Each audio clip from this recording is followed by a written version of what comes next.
Une réponse bien méritée du berger à la bergère.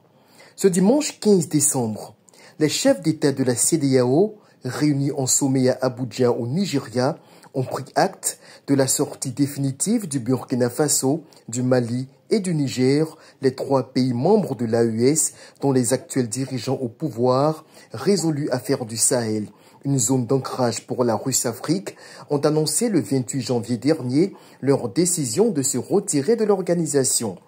Pour une période de 6 mois, ont décidé les chefs d'État de la sous-région, les différentes agences communautaires dont les sièges se trouvent dans ces pays seront déménagées.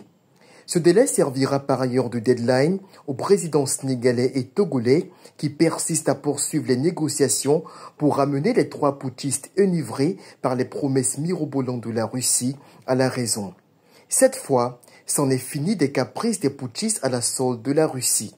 La veille, les régimes russes-africains de l'AES avaient appelé au maintien de la libre circulation avec la CEDEAO, bien que réaffirmant leur volonté de se soustraire de l'organisation. La Confédération des États du Sahel, AES, est un espace sans visa pour tout ressortissant des États membres de la Communauté économique des États de l'Afrique de l'Ouest, CEDEAO. Une doléance qui a rencontré une fin de non-recevoir de la part des dirigeants de la sous-région qui rejettent catégoriquement cette proposition de réciprocité. Quand on sait que rien qu'en Côte d'Ivoire vivent plus de 5 millions de Burkinabés, plus de 3 millions de Maliens et que le nombre de ressortissants nigériens excède le million, il est fort à parier que le bras de fer ne sera qu'au désavantage des nouveaux affidés de Poutine.